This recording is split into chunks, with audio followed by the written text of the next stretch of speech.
Assalamualaikum warahmatullahi wabarakatuh. Waalaikumsalam. Kembali lagi kawan-kawan sekalian pada agenda rutin, yaitu ngobrol bareng DPC Pradi Wonosari. Perkenalkan, saya Panipu selaku host pada kesempatan kali hari ini. Pada hari ini kita akan mendiskusikan perihal pembelaan diri dalam hukum pidana, dalam kurung tembak menembak, yang dimana kita tahu bersama bahwa akhir-akhir ini publik sedang dihebohkan dan juga diramaikan oleh sebuah polemik yang dimana ada terjadi suatu peristiwa tindak pidana, yaitu saling tembak menembak antara anggota kepolisian. Tentu kalau kita balik ke belakang lagi, itu berkaitan dengan pembelaan diri ini sebenarnya sudah sering kali banyak terjadi, misalkan pada kasus penembakan FPI dan juga mungkin pembelaan diri terhadap pelaku begal dan lain sebagainya. Oleh karenanya memang pembelaan diri ini menjadi menarik untuk kita bahas bersama pada kesempatan kali hari ini. Jadi di hadapan kita telah hadir para narasumber atau para pembicara. Yang pertama ada Bapak Romo Heni Astianto, SH, beliau ini selaku Dewan Penasehat DPC Pradi Wonosari. Apa kabar Pak? Baik, Mas Iwan ya. Terima kasih saya diajak untuk ngobrol saat ini ya. Alhamdulillah. Untuk kedua ada pembicara Bapak Andreas Ori SH, beliau selaku Sekretaris ILC DPC Pradi Wonosari. Gimana kabarnya Pak Andreas? Terima kasih, baik. Alhamdulillah sehat. Sebelumnya kawan-kawan yang mungkin sedang menyaksikan agenda live pada siang hari ini, kiranya nanti sembari diskusi ada yang ingin memberikan pertanyaan, mungkin nanti bisa langsung saja diketik pada kolom chat pada live Instagram. Kemudian terlebih dahulu saya ingin memberikan beberapa pertanyaan kepada para pembicara kita pada siang hari ini untuk kiranya memantik diskusi kita pada kesempatan hari ini. Mungkin yang pertama saya ingin ke Pak Andreas, Pak.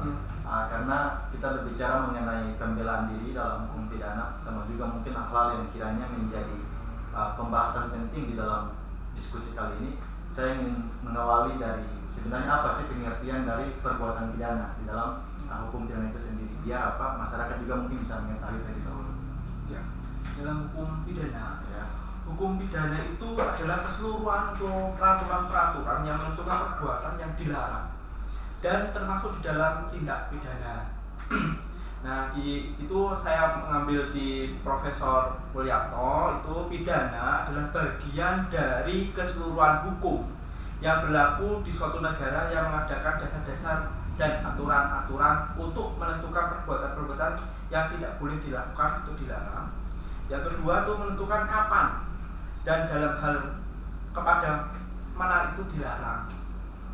Yang ketiga itu menentukan dengan cara bagaimana pengenaan pidana itu dapat dilaksanakan apabila ada orang-orang yang disangka telah melanggar larangan tersebut. Nah, dari uraian tersebut Mulyanto itu sebenarnya membagi beberapa hal, itu poin-poinnya. Yang penting itu adalah adanya suatu perbuatan atau tindakan atau peristiwa hukum atau yang disebut secara hadfik, itu unsurnya untuk masuk dalam hukum pidana. Yang kedua itu adanya kesalahan.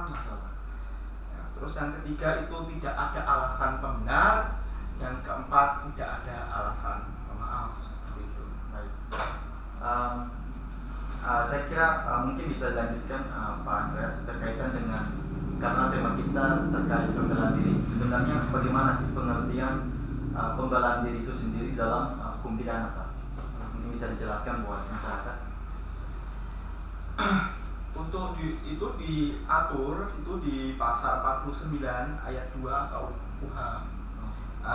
Di situ dinyatakan atau dijelaskan untuk pembelaan diri merupakan tindak pidana barang siapa melakukan tindak pembenaran terpaksa untuk diri sendiri maupun untuk orang lain, kehormatan, kesusilaan serta benda ataupun orang lain terjadi karena adanya serangan atau ancaman serangan yang sangat dekat dan yang melawan hukum pada saat itu. Jadi orang itu membela diri karena dia diserang, karena dia merasa terancam jiwa, raganya, hartanya. Nah, itu dia bisa membela diri seperti itu. berarti pada dasarnya pembelaan diri ini ada ancaman terlebih dahulu ya. Baik, saya mungkin mau ke Romo ini, Romo.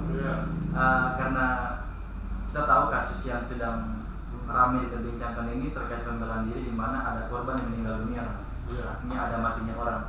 Nah, kira-kira bagaimana sih berkaitan dengan hilangnya nyawa atau kematian ini dalam hukum pidana? Karena kalau saya tidak salah itu kan ada pembagian ya tentang kematian, hilangnya nyawa itu sendiri dalam hukum pidana. Mungkin bisa jelaskan soal kejahatan terhadap nyawa. Jadi di dalam KUHP ini tadi kan tentang definisi pidana apa yang dituangkan dalam undang-undang.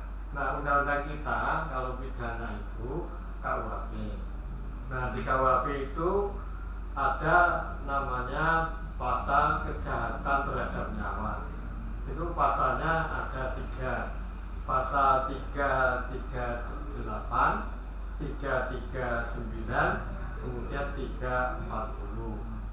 Jadi 3 pasal itu nanti beda-beda. Yang pertama sengaja merampas nyawa orang lain. Jadi sengaja lah ya. Sengaja itu artinya misalnya bertemu tatap muka, kemudian kemudian langsung nusuk. Sengaja kan, nusuk mati ya, memang sengaja. Kemudian yang kedua diikuti perbuatan pidana lain yang lain, misalnya penganiayaan, mungkin duel. Nah, yang ketiga adalah dengan rencana. Nah, kalau rencana itu unsurnya itu harus dipersiapkan dulu. Jadi kalau menembak itu memang dari rumah sudah bawa pistol, terus datang ke tempat situ, gitu, untuk menembak betul.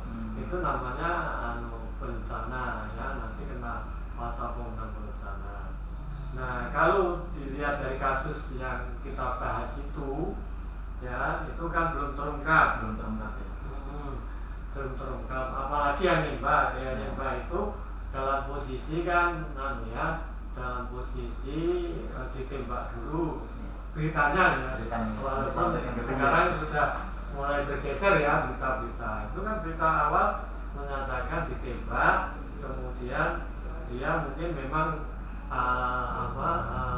karena dia seorang penjaga keamanan, ya sudah ada pistol kan, ya. Tapi kan tidak berencana ya.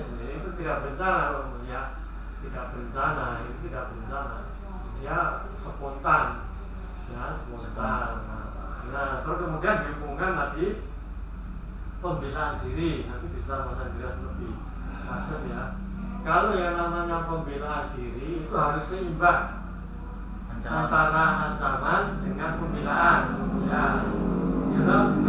Misalnya orang itu menyerang kita dengan tangan kosong, lah kita membela dirinya pakai gear, terus diputer-puter, lah itu sudah membela diri lah. Ya, seimbang ya. Ya. Tapi kalau ini kasusnya itu ditembak, kemudian ganti nembak, apakah imbang atau tidak nanti itu itu fakta nanti akan bisa dilihat betul ditembak, terus kemudian ditembak, kemudian betul-betul kena kupingnya, kemudian dia terpaksa nembak atau sudah ketembak dulu baru nembak, itu pembelaan ya toh. Tapi kalau nembaknya di udara terus kita nembak langsung nembak, itu juga pembelaannya berlebihan gitu. Nah, makanya itu harus dilihat dulu, karena beritanya kan cuma tembak menembak. Nembaknya kayak apa, pembelaannya kayak apa, itu harus dilihat gitu. Saya kira itu ya. Yes. Oke baik, jadi kawan-kawan sekalian berkaitan dengan soal kematian tadi, hilangnya nyawa itu diatur dalam pasal 338, 339 dan 340 ya, KUHP. Nanti mungkin bisa dibaca lagi dan dipelajari berkaitan dengan unsur-unsurnya. Saya kembali ke Bang Andreas Bang, karena tadi sudah memberikan definisi berkaitan dengan apa sih yang dimaksud dari perbuatan pidana dan juga pembelaan diri itu sendiri. Nah, kira-kira dalam hukum pidana syarat apa saja yang harus terpenuhi sehingga suatu perbuatan itu dia dapat dikatakan sebagai perbuatan pembelaan diri, Bang? Jadi untuk syarat-syaratnya untuk memenuhi itu bisa membela diri itu tadi kan dari syarat-syarat tadi kan bisa poin-poinnya. Poin-poin itu ya perbuatan itu harus melakukan pembelaan diri di sini itu harus seimbang, tadi kata Romo betul, itu seimbang dengan apa yang diserang. Kita diserang nih, harus seimbang. Jangan nanti pakai Romo tadi bilang kita dipakainya gear. Nah, itu kan tidak seimbang. Tidak seimbang. Itu harus seimbang. Benar kata Romo tadi. Yang kedua adalah pembelaan atau pertahanan itu harus dilakukan hanya terhadap kepentingan yang disebut dalam pasal itu, yaitu badan kehormatan. Jadi kita membela diri itu karena kita mempertahankan hak kita, atau mempertahankan yang kita punya. Gitu. Yang ketiga itu harus ada serangan dulu. Jangan kita yang menyerang dulu, tapi kita harus ada serangan dari orang lain dulu untuk mempertahankan itu. Jadi itu syarat-syaratnya kalau supaya kita bisa itu. Yang penting kita kalau diserang itu harus seimbang dengan nanti akan dijelaskan juga tentang apa itu pembelaan terpaksa yang melampaui batas juga di situ. Nah, kalau melampaui batas seperti apa itu sudah diatur juga itu di pasal 49 ayat 2.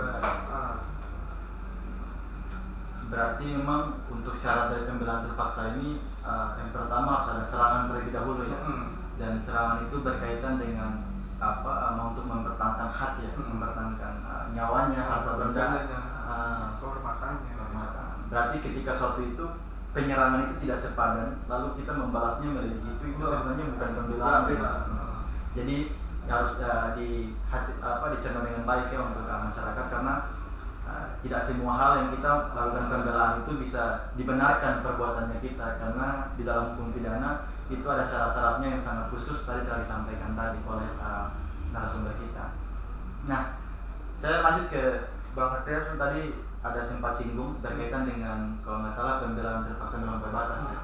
Nah, kira-kira perbedaannya apa tuh antara pembelaan terpaksa dan pembelaan terpaksa melampaui batas dalam hukum pidana? Bisa jelas. Jadi kalau pembelaan terpaksa itu kan tadi sudah diatur di pasal 49 ayat 1 KUH. Sedangkan pembelaan terpaksa yang melampaui batas itu diatur dalam 49 ayat 2-nya. Ayat 2. Nah, salah satu contohnya tadi misalnya ada polisi melihat istrinya diperkosa oleh orang, lalu mencabut pistolnya, gak usah langsung ditembak langsung. Dia pada waktu dia tembak ke atas, dia pasti akan sadar diri gitu loh. Sudah sadar diri kalau dia melarikan diri atau dia mau gimana seperti itu. Jadi gak usah kita langsung perbuatan itu langsung ditembakkan ke orangnya seperti itu. Penjahat tembakan ke atas dulu 3 kali ada. Kalau dia sudah tidak melarikan diri, untuk apa kita harus menembak kakinya, kan seperti itu. Tapi untuk pengaturannya pembelaan terpaksa itu diatur dalam pasal 49 ayat 1, sementara yang melampaui batas itu ayat 2-nya. Mungkin saya ke Romo. Karena kembali ke kasus tadi Romo langsung berkaitan dengan kasus yang sedang ramai dipertimbangkan ini, karena ada matinya orang tadi, ada korban yang meninggal ini. Nah, pertanyaan saya, apakah seluruh tindak pidana yang berkaitan yang ada korban yang meninggal dunia itu memerlukan semacam rekonstruksi, autopsi, bahkan juga mungkin memerlukan semacam visum, dan kira-kira gimana pendapat Romo terkait dengan kasus ini? Karena mengingatkan informasi terakhir yang saya dapatkan itu ada indikasi ingin dilakukan otopsi ulang. Kira-kira gimana menurut Romo? Apakah memang dalam kasus ini perlu tidak untuk kemudian diotopsi ulang untuk kiranya mengungkap suatu kebenaran tentang kematian ini? Jadi untuk pemeriksaan satu tindak kejahatan ini dasar hukumnya ini surat keputusan Kapolri ya, nomor Pol Sekar 1 1205/9/2000. Itu metode pemeriksaannya pertama adalah interview, kemudian interogasi itu terhadap tersangka ya, itu konfrontasi terhadap saksi-saksi ya, kemudian rekonstruksi. Nah itu metode rekonstruksi. Nah setiap kejahatan yang memang rumit, nah itu perlu rekonstruksi ya. Tapi kalau misalnya penganiayaan ringan cuma tampar mukanya, itu kan tidak perlu rekonstruksi. Saya pernah menangani kasus penganiayaan ringan ya, anak kecil ditampar, itu kan tidak perlu direkonstruksi. Tapi saya pernah menangani kasus ini yang besar itu rekonstruksi, direkonstruksi supaya jelas ini ya, jelas kejadiannya, buktinya di mana otaknya ya dan sebagainya, dan cara melakukan rekonstruksi itu ke situ arahnya. Terus siapa yang melakukan rekonstruksi. Nah kasus yang ramai ini itu juga rekonstruksi ya, perlu rekonstruksi juga itu, dan mungkin juga sudah direkonstruksi, kita belum tahu ya, itu rekonstruksi. Nah setelah rekonstruksi itu juga perlu, karena ini orang meninggal, itu perlu diotopsi. Otopsi itu dibedah oleh dokter forensik ya, itu dibedah, nanti akan terlihat matinya karena apa karena peluru, atau biasanya kalau mati seseorang, meninggal seseorang itu matinya bisa karena benda tumpul ya, bisa yang lain-lain dan sebagainya. Dan juga tempat lukanya itu juga ditunjukkan di dalam visumnya. Visum itu kan keterangan dari hasil otopsi. Nah itu kan penyidik yang memintakan ya, kemudian diotopsi. Nah terhadap otopsi itu, nah ini kelihatannya sudah diotopsi ya, tapi keluarga ingin minta diotopsi lagi. Ya, kelihatannya ini beritanya ya, mudah-mudahan benar ya berita itu ya. Nah apakah boleh keluarga minta otopsi? Ya boleh, diperkenankan ya itu ya. Nah saya pernah menangani kasus itu, jadi penasihat hukum keluarga korban yang meninggal juga, itu otopsi keinginan keluarga, dan otopsinya independen waktu itu, karena tidak minta bantuan dari penyidik ya. Untuk itu prosesnya begini, ketika sudah dikubur, nah ini seperti ini juga ini, seperti dikubur. Setelah dikubur itu diangkat lagi mayatnya ya, dan diangkat mayat, terus nanti disterilkan semuanya, kemudian dibawa ke satu tempat, nanti dokter ahli dari forensik itu 7 atau 5 yang spesial memeriksa. Nah setelah memeriksa berapa saat dan sebagainya, kemudian dilabkan. Nah setelah dilabkan nanti terus diberi kesimpulan oleh para ahli tadi, dokter itu matinya karena apa, benda tumpul macam-macam itu ya. Dan itu dokternya biasanya independen ya, dia mempertaruhkan profesinya, jadi tidak main-main gitu. Nah itu makanya sekarang ini kan diusulkan untuk segera, kalau mau diotopsi segera diotopsi, karena kalau terlalu lama itu kan bisa busuk. Nah ya, saya pengalaman dulu itu waktu membongkar di makam, mayatnya dinaikkan aja sudah berapa hari itu ya, sudah ya basah-basah macam-macam kan ya, apalagi kalau lama kan. Nah ini jadi ini menarik ini, mudah-mudahan ini permintaan diotopsi kembali ini dikabulkan, karena kan ini kan terjadi, saya tidak memihak mana-mana, ini saya semata-mata analisa ya. Ini kan terjadi perbedaan. Saya tidak mengatakan siapa benar salah ini, tapi kalau saya dianggap membela kan repot saya ya. Kan satu pihak menyatakan ini loh kok ada yang disayat, ya kan? Nah berarti ada benda lain. Nah itu kan dasar untuk itu. Berarti kan tidak peluru aja. Ya kan? Kalau peluru saja itu bunyinya kan kena benda tumpul itu dan ditunjukkan di daerah dada atau mana nanti kan ada.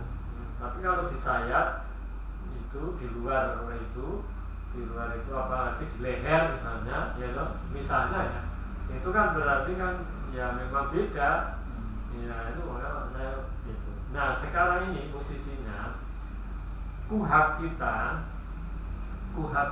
itu kelemahan hukum kita dan kelemahan hukum pidana kita ya, ini Mas Andrea tapi bisa menjelaskan. Ini yang diatur itu kan hanya hak-hak daripada tersangka, ya tersangka boleh didampingi oleh penasihat hukum sewaktu-waktu itu, ya nggak dikurang. Tapi tentang hak-hak keluarga korban tidak ada di KUHP. Tapi prakteknya ternyata dibolehkan. Maka sekarang kan keluarganya kan menunjuk kuasa hukum, ya memberi kuasa dibolehkan walaupun di KUHP tidak ada. Nah ke depan memang itu harus diatur. Yang kedua memang hak keluarga korban itu sebetulnya itu pertama informasi perkembangan tentang kasusnya, kemudian juga benda-benda yang ada hubungannya dengan kesehatan dan benda hubungannya dengan milik korban dan sebagainya. Saya kalau mendampingi ini keluarga korban biasanya saya itu kalau pidana itu saya aktif di kantor polisi menanyakan ini gimana nih, ini tersangkanya sudah tertangkap belum gitu, misalnya kan gitu. Terus kalau saksinya sudah komplit belum. Kadang-kadang malah kita mengusulkan, wah ini tambah saksi satu Pak gitu. Nah, dan kadang-kadang juga dialog sama penyidik, ini bagusnya begini Pak, pasal yang dipakai gini ya. Nah kasus ini mungkin lebih menarik kalau terjadi dialog lah ya. Tapi saya tidak tahu apa terjadi dialog atau tidak ya. Nah itu ranah komentator lain gitu ya. Baik, sangat menarik ya. Saya ingatkan kembali buat yang sedang menyaksikan live pada Instagram, mungkin bagi yang memberikan pertanyaan bisa langsung diketik di kolom chat, karena ini kita ngobrol santai ya. Saya mungkin lanjut kembali ke Romo terkait dengan pembahasan lanjut tadi kan, bahwa bagaimana pentingnya kedudukan rekonstruksi bahkan juga otopsi untuk mengungkap satu kejahatan. Nah, lalu bagaimana kedudukan keterangan ahli di dalam hukum pidana sendiri, Bang? Oh ya, nanti Mas Anda cerita ya. Visum ad partem ya. Itu penting sekali yang menentukan orang matinya karena apa kan tertuang di situ. Penganiayaan yang ringan-ringan pun itu juga di situ. Orang diperkosa pun itu ini soal pembuktian ya. Di dalam pidana itu kan ada namanya pembuktian, namanya ada bukti saksi. Nah, tapi bukti saksi kan tidak cukup. Orang diperkosa hanya menghadirkan saksi dua, ini betul ini diperkosa, itu kan ya tidak bisa. Kan ada visumnya, itu betul ya ini diperkosa karena barang seseorang itu rusak betul. Terus kemudian ini betul-betul mati karena ini ada benda tumpul, ada pelurunya berapa yang masuk di situ. Nanti ada keterangannya. Ini tidak boleh cuma katakan itu mati karena tembak, ya tidak bisa. Karena pembuktian itu kan ada bukti surat, ya tuh. Itu kemudian ada bukti saksi. Saksi pun ada dua ya, saksi yang dengan mata orang yang melihat, mendengar dengan mata kepala sendiri. Tapi kalau mata orang lain tidak boleh itu. Nah itu harus mata sendiri. Ya. Kemudian yang kedua saksi itu ya ahli tadi ya. Nah, itu. Ya mungkin Mas Andreas bisa nambahin ya. Ini kan selain itu juga kita bisa lihat dari pistol itu. Jadi setiap tentara yang bisa pegang senjata itu kan tentara sama polisi. Nah, aparat penegak hukum gitu kan. Nah, dari pistol atau balistik itu, ilmu balistik itu pistol itu ada nomor kerangka. Milik siapa sih itu? Nah, itu kan bisa dilihat juga. Saya melihat dari situ. Pistol itu pistol siapa? Bahkan setiap anggota kepolisian atau tentara itu diberi peluru. Itu jumlahnya berapa itu di data. Jadi kita harus melihat ke sana itu pistolnya siapa. Terus itu milik siapa gitu, atau miliknya si J atau si siapa gitu. Itu milik siapa yang bersarang di tubuhnya itu milik siapa. Itu pasti bisa dilihat di komputer, dimasukkan keluar itu namanya siapa. Bisa diidentifikasi. Ya, kembali aja itu tadi. Nah, ini nambahin. Ini di dalam pembuktian. Kalau teori pembuktian namanya pembuktian dengan pendekatan saintifik, ya kan? Nah, jadi pendekatan dengan ilmu pengetahuan, ya itu juga balistiknya macam-macam ya toh. Nah, itu. Mungkin bisa sambil diminum sembari ini ada pertanyaan dari narasumber. Maaf dari yang sedang menyaksikan live.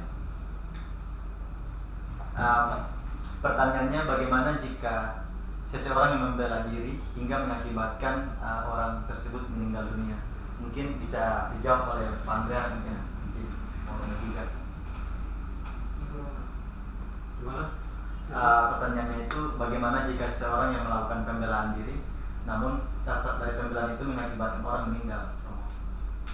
Tadi. Kira-kira dari kasus yang ini sih sebenarnya. Nah, Pak Andreas itu ya dengan teori tadi pembelaan. Ini di pembelaan tadi ya saya ulangi lagi. Jadi kalau misalnya pembelaan tadi itu benar seperti kata tadi, kalau itu melebihi apa yang diancamkan ke dirinya, itu sudah berlebihan, itu tidak membela diri. Nah, seperti tadi kita diancam maka pisau, kata Romo tadi pakai pisau, dia pakainya gear yang itu. Nah, itu sudah membunuh namanya, tidak membela diri lagi gitu. Dan tadi yang ditentukan syarat-syarat itu, syarat-syarat yang dapat memenuhi menjadi pembelaan diri yang 3 tadi, yaitu perbuatan yang dilakukan itu harus dilakukan untuk mempertahankan diri. Ya, yang kedua, pembelaan atau pertahanan itu harus dilakukan hanya terhadap kepentingan-kepentingan yang disebut dalam pasal, yaitu badan, terus kehormatan, barang diri sendiri atau orang lain. Yang ketiga, itu harus ada serangan yang melawan hak dan mengancam dengan sekonyong-konyong atau pada suatu ketika itu juga gitu. Jadi kalau pada waktu itu harus seimbang, kata Romo tadi ya, kata Romo ini harus seimbang gitu, jangan berlebihan. Jadi ini kan kemarin peristiwa ini narasinya ini kan arahnya kan pembelaan diri kelihatannya ya. Tapi kan sekarang itu terjadi polemik. Ya kan, saya tidak ingin menilai siapa yang benar loh dalam polemik ya. Terjadi polemik. Ini tidak pembelaan diri ini itu karena ada unsur tadi yang lain. Tidak hanya unsur peluru saja. Nah, itu tuh. Jadi kalau tidak hanya peluru saja kan bukan pembelaan diri berarti. Ya toh? Iya. Ya toh? Nah, jadi sebetulnya ini menarik. Ini akan diuji oleh waktu besok, apakah yang dipakai besok ini, kasus sekarang ini pembelaan diri atau bukan. Nah, ini sekarang baru perdebatan. Nah, kita kan tidak boleh menyatakan ini pasti nanti arahnya ke pembelaan diri, ya dong. Nah, kita hanya melihat teorinya saja. Mungkin ini Romo apa? Saya juga tanya. Sebenarnya yang mempunyai kewenangan untuk menyatakan suatu perbuatan pidana dilakukan karena pembelaan diri itu siapa? Yang mempunyai kewenangan itu untuk menyatakan bahwa suatu perbuatan itu dilakukan karena pembelaan diri tadi. Oh gini, nanti kalau ini ya, nah kalau pidana memang ini dianggap pidana bisa ini ya, dan kemungkinan saya kira juga akan pidana kan. Nah itu kan dibawa ke pengadilan. Nah di pengadilan disitulah nanti kan ada acara namanya pledoi, ya toh. Kalau jaksa mengatakan ya ada pembelaan diri kan, ya toh. Ya mungkin pembunuhan apa ya jaksa lah ya. Nah, itu nanti terdakwa sama penasihat hukumnya nanti buat pledoinya ya dipakai pasal pembelaan diri ya toh. Nah, persoalannya hakim percaya atau tidak kan begitu ya. Kalau tidak percaya ya terbukti ya dijatuhi hukuman kan begitu. Jadi konstruksinya itu pembelaan diri itu nanti diterapkan ketika sudah sidang, iya sidang, bukan belum juga. Wah ini bela diri juga berarti berarti harus dari putusan pengadilan ya. Iya, dan advokatnya yang advokatnya nanti yang yang menyampaikan bahwa ini bela diri kan gitu. Ya jaksanya bilang nggak bela diri itu, kan gitu. Ini kan menarik. Ya. Oh ini ada pertanyaan lagi dari yang lagi menyaksikan. Apabila pelaku menembak di bawah umur, apa upaya hukum yang bisa diberikan? Oh ini pelakunya di bawah umur. Tembak menembak ya pertanyaannya. Nah mungkin Mas Andrea apa saya dulu. Nah kalau anak kecil ya dong, anak kecil. Kalau tembak-tembaknya pakai pistol air ya tapi ini tembak pakai betul-betul tembak ya. Nah kalau betul tembak itu betul-betul pistol itu bisa yang menyeret kemana-mana. Yang punya pistol itu juga kelalaian tembaknya ya kan? Ya itu bisa kena itu pemiliknya yang pertama. Yang kedua ya tetap diadili dengan peradilan anak. Peradilan anak itu apa unsurnya? Unsurnya harus tertutup, kemudian diperlakukan sebagai anak. Tapi matinya kalau anak ini yang di pistol mati, ya tetap anak, ya tetap mati. Nanti tetap hukuman. Jadi banyak juga loh kejahatan yang dilakukan anak-anak itu menyebabkan mati tetap dihukum juga ada. Cuma hukumannya kan beda dengan orang dewasa ya. Nah ini mungkin Pak Satria sih akan bedakan. Kalau orang dewasa menyebabkan matinya orang hukumannya kan lebih berat. Kalau anak-anak kan lebih ringan dengan orang tua. Nah, dikembalikan ke orang tuanya itu loh Mas. Jadi ada pembinaan. Dikembalikan ke walinya, pembelaan. Jadi yang tadi Romo bilang juga ada benar juga itu tadi ya. Bagaimana kalau semisalnya itu yang melakukan anak-anak itu juga yang punya pistol lagi juga harus dipidana juga, ikut bertanggung jawab juga. Soal kelalaian di situ. Senjata kan biasanya kalau di Indonesia itu nggak seperti di Amerika atau di luar negeri yang punya senjata. Saya katakan tadi yang punya senjata ya yang paling ya TNI. Terus yang kedua itu polisi. Ketiga itu orang-orang yang punya izin kartu izin seperti Perbaki. Nah itu ada Perbaki itu kan ada ikutan tembak penembak itu. Nah itu yang bisa yang punya izin untuk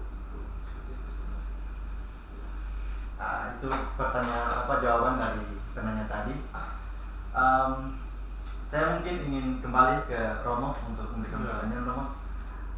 Untuk di dalam pledoi itu kira-kira apakah terdakwa bisa meminta keringanan, Romo? Oh ya, pledoi itu kan begini, pledoi itu kan sifatnya pembelaan. Nah biasanya para advokat itu ada berbagai cara. Jadi pertama itu yang klasik ya, ingin dibebaskan karena dalilnya tidak terbukti, itu yang klasik lah ya. Ya yang kedua ya tadi boleh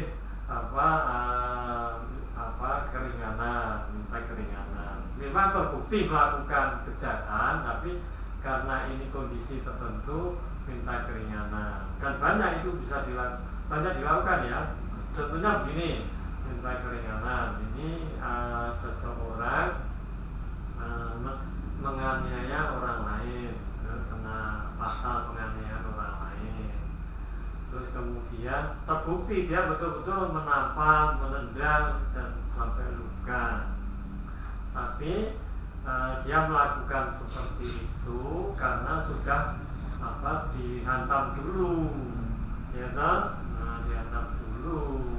Nah, dia kemudian minta keringanan. Saya itu emosi karena dipicu oleh korban, itu dalam pidana namanya, kalau teori pidana victimologi ya. Jadi peran korban itu ada. Mengapa kok saya menganiaya? Ya karena memang dia itu mengancam saya, menekan macam-macam. Nah, saya sudah emosi gini-gini ya, saya minta keringanan ini. Walaupun saya memang terbukti menganiaya, dan banyak itu rata-rata itu ya diringankan. Seharusnya mungkin dihukum 8 bulan ya, karena ini dia ada alasan tertentu, bisa 3-4 bulan misalnya gitu. Misalnya ya kasus itu kan minta keringanan, jadi ada latar belakangnya, minta keringanan bisa. Tapi kalau dalam kasus yang kita bahas ini ya mungkin ya bisa juga mungkin nanti advokatnya, pengacaranya, kalau ada terdakwanya loh ya, itu minta keringanan bisa juga loh ya. Karena memang mungkin dalam posisi yang terjepit ya, terpaksa menembak kan. Ya mungkin itu faktor meringankan. Ya toh, ya toh. Ya karena dia seorang refleks gitu, ya bisa dia katakan begitu kan, begitu toh. Ya kan saya refleks aja. Ya itu kan bisa, ya. Ya karena beritanya kan juga refleks kan. Iya toh. Nah, kita berdua nih kalau beritanya. Iya, beritanya ini kan berita. Walaupun faktanya kan nanti kita kan ya. Tapi semoga aja cepat ya, untuk faktanya ini cepat terungkap. Iya. Saya mungkin ke Bang Andreas, Bang. Mungkin pertanyaan terkait dengan sebenarnya akibat hukumnya, Pak Andreas, ketika suatu perbuatan dilakukan karena pembelaan terpaksa, itu akibat hukumnya apa terhadap si pelaku yang melakukan karena pembelaan terpaksa tadi? Nah itu jadi gini, kalau itu memang dilakukan karena terpaksa, karena membela dirinya, membela kehormatannya, membela hak, itu tidak akan dipidana, Mas. Tidak akan dipidana. Ya, tidak akan dipidana. Tapi kalau misalnya itu nanti berkelebihan atau apa, itu pun tidak dipidana, asal itu seimbang dengan itu ya. Seimbang. Ya, seperti yang di ini kita nanti lihat kasusnya lebih dalam lagi ya. Gitu. Kita lihat kasusnya lagi. Apakah dia itu berlebihan atau tidak? Contohnya seperti itu. Tidak akan dipidana. Karena sudah diatur kan di pasal 49 ayat 1 tadi, sama di pasal 49 ayat 2-nya. Berarti akibatnya emang nggak dipidana ya? Ini ada pertanyaan lanjut dari yang sedang menyaksikan live ini, yaitu apakah menjadi pembenar jika istri selingkuh kemudian si suami membunuh si selingkuhannya? Wah, ini menarik. Mudah-mudahan ini bukan yang sedang dia alami, karena bahaya kalau dia ingin membunuh suaminya, membunuh selingkuhan. Ini saya dulu ya. Ya, siap. Kalau selingkuh saya dulu. Jadi begini, soal selingkuh itu kan sudah ada hukum pidananya. Jadi itu misalnya selingkuh, berarti orang pihak yang dirugikan kan bisa mengadukan, kan delik aduan zina. Kalau suami istri ya, sudah nanti zina itu sudah ada hukumannya. Kalau ada selingkuh itu cukup orang itu ditangkap aja, nggak usah dipukuli dan sebagainya, malah ke polisi nanti diproses, ada hukumnya. Nah kalau langsung dibunuh, misalnya selingkuh langsung dikelewang itu ya, itu berlebih-lebihan, karena itu dapat dipidana juga. Itu di dalam hukum itu namanya melakukan perbuatan melawan hukum ya. Dia dia melakukan perbuatan langkung, ternyata nggak boleh itu mungkin adat tertentu dulu ada ya, tapi zaman sekarang sudah nggak ada. Ya, di mana-mana sudah jarang orang yang selingkuh itu langsung dibunuh, itu jarang. Biasanya selingkuh itu malah ada ini di luar pidana sedikit ya, ini malah diberi sanksi perdata. Di tempat tertentu itu malah disuruh memperbaiki jalan kampung. Ada itu di suatu daerah itu malah disuruh kampung itu ya jalannya diperbaiki, malah didenda, itu juga ada loh. Ya, karena cuma didenda maka selingkuh sering gitu ya. Nah mungkin malah dia ya. Jadi kalau selingkuh ya nggak bisa seperti itu ya. Jadi misalnya istri saya selingkuh lalu saya bunuh selingkuhannya atau istrinya, nggak bisa seperti itu. Nah, itu maksud itu bukan pembenaran atau itu bukan alasan pemaaf atau alasan pembenaran, itu bukan, nggak masuk dalam alasan pemaaf atau pembenaran. Jadi itu termasuk pidana malah gitu. Ya, jadi jelas ya maksudnya. Kalau kemudian selingkuhan itu atas dasar suami istri bisa dikena pasal perzinahan. Kalau memang itu melakukan zina ya, bisa dipidana jadi kandungan. Nah, kalau membunuh selingkuhannya itu tentu tidak bisa dikategorikan sebagai pembelaan diri. Nah, justru itu nanti dia yang membunuh itu yang bakal dipidana. Jadi jangan sampai itu terjadi, jangan melakukan perbuatan. Itu malah rugi loh. Iya. Istrinya sudah diselingkuhi malah dia masuk penjara kan, jadi malah rugi kan. Iya, malah rugi. Baik, ini ada pertanyaan lebih lanjut terkait peristiwa yang sedang heboh. Apabila nanti terbukti ada yang menutupi dan merekayasa, apakah semua pihak yang menutupi kebenaran peristiwa bisa dipidana? Mungkin bisa jawab. Wah, ya. Jadi yang ikut turut serta menutupi peristiwa ini itu bisa turut serta dipidana. Jadi ini pengertian menutupi ini juga harus jelas juga. Jelas ya kalau minuman ini ditutupi kan mudah kelihatan ya. Jadi kalau kasus itu pengertian nutupi itu gimana kan, itu susah ya. Pengertian nutupi itu susah ya. Apakah menghilangkan alat bukti itu dianggap menutupi, atau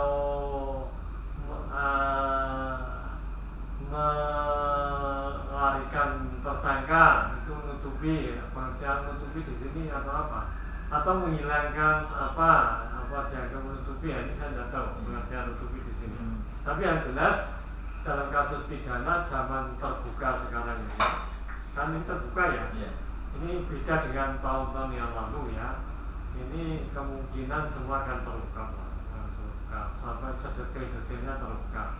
Apalagi ini dari keluarga sudah menunjuk penasihat hukum ya, yang akan memperjuangkan, sehingga akan terbuka semuanya. Mungkin ada mau ditambahkan. Jadi kalau misalnya yang dimaksud tadi untuk itu itu adalah ikut serta gitu, orang yang ikut serta kan di KUHP dan KUHP itu kan sudah diatur. Siapa ikut serta dalam suatu kejahatan itu pasti ikut dipidana, pasti akan ikut dipidana. Tapi itu ya kita nggak tahu yang ditutup itu maksudnya apa gitu. Kalau misalnya itu yang dimaksud ikut serta, misalnya saya menyuruh gitu, saya menyuruh si A dibunuh, itu kan ikut serta. Nah, saya menyuruh ini, itu ada deder, ada teori, ada deder, ada McDader gitu kan. Nah, itu ikut serta seperti itu ya pasti akan dipidana juga. Tapi kalau misalnya yang ditutup itu maksud seperti apa kita kurang paham. Oh iya, jadi memang harus jelas juga ya pertanyaannya ini. Tapi yang pastinya dalam hukum pidana ketika dia tutupi dalam hal turut serta itu bisa dipidana ya. Walaupun mungkin nanti ancaman pidananya lebih ringan ya daripada yang melakukan. Mungkin itu barangkali ada yang masih mau disampaikan, Romo, mungkin dari Pak Andreas berkaitan dengan tema diskusi pada siang menjelang sore hari ini. Ya, kalau subscribe dari saya tentang berikutnya adalah kasus ini juga harus terbuka. Ya, itu harus terbuka. Sekarang zaman sudah modern, sudah ini sekarang rakyat sudah pintar, cerdas, sudah paham hukum lah, intinya sudah tidak seperti dulu lagi. Jadi kita jangan pernah menipu rakyat lagi gitu. Semua terbuka, baik buka apa yang terjadi, siapapun pelakunya kita sesuai dengan asas hukum kita. Di mata hukum kita adalah sama, di mata hukum kita itu mempunyai kedudukan yang sama. Seperti itu. Ya, jadi saya kira itu juga mungkin menjadi harapan kita bersama bahwa peristiwa ini cepat diungkap ya, karena ini sudah menjadi sorotan bersama oleh publik dalam mengawal kasus ini. Mungkin ada yang mau sampaikan Bang? Saya ada dua. Yang pertama, ini ada hikmahnya. Pertama, hikmahnya nanti akan berkembang teori-teori hukum baru, tentu ya. Karena itu pertama. Yang kedua, semakin menguat tentang hak-hak dari hak dari keluarga korban, dan juga peran pengacara dalam artian mendampingi korban dan keluarga korban ya. Ini semakin ngetren hari ini ya, ini hikmahnya ya. Iya, kalau dulu itu kan jarang ya didampingi ya, biasanya kan jarang. Sekarang kan sudah ini ya, dan berani ini pengacaranya ya yang mendampingi. Ini suatu tren baru. Mudah-mudahan ini menjadi perkembangan yang sangat bagus untuk kedepannya. Saya kira itu ya dari saya. Saya kira sangat menarik untuk diskusi kita pada siang hari ini, yang mana tema yang kita angkat berkaitan dengan pembelaan diri dalam hukum pidana. Jadi memang tadi kita lebih fokus untuk membahas perihal konsep pembelaan diri dalam hukum pidana, serta hal apa saja yang kiranya menjadi penting dibutuhkan dalam mengungkap suatu kejahatan tindak pidana. Mungkin terakhir saya ingin mengutip mengulangi pendapat almarhum Profesor Wijono Pujodikoro. Beliau, kalau saya tidak salah, merupakan Menteri Kehakiman pertama, sekarang Kemenkumham. Itu dalam bukunya beliau pernah mengatakan bahwa sebenarnya pembelaan diri atau pembelaan terpaksa itu merupakan salah satu alasan penghapus pidana yang sangat rumit diterapkan dalam peristiwa konkret. Mengapa demikian? Karena kita tahu bahwa dalam pembelaan diri pada prinsipnya ada korban yang ada orang yang jadi korban dan ada pelaku yang melakukan tindak pidana. Artinya bahwa ketika perkara pembelaan diri masuk dalam pengadilan, majelis hakim tentu tidak meragukan apakah si pelaku yang melakukan tindak pidana atau bukan. Namun keraguan itu ada pada apakah perbuatan yang dilakukan oleh pelaku dilakukan karena pembelaan terpaksa atau tidak. Maka dalam hal ini saya katakan bahwa kita mengenal apa yang namanya dengan asas in dubio pro reo. Artinya bahwa dalam keraguan-raguan majelis hakim harus membebaskan terdakwa. Tapi jangan lupa bahwa asas ini sebenarnya berkaitan dengan penilaian perbuatan pidana. Ketika majelis hakim menganggap bahwa perbuatan tersebut tidak terbukti atau kurang cukup bukti, maka sejatinya dia harus membebaskan terdakwa sesuai dengan asas in dubio pro reo. Namun keadaannya berbalik.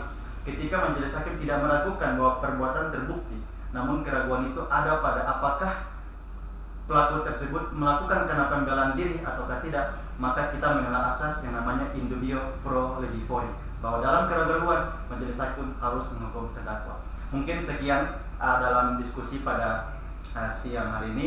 Sampai ketemu pada diskusi-diskusi selanjutnya, dan jangan lupa untuk like, share, dan komen akun media sosial dari DPC Pradi Wonosari. Saya Ivan Lipu selaku host pada kesempatan kali ini. Mohon maaf bila ada salah kata. Wassalamualaikum warahmatullahi wabarakatuh. Waalaikumsalam.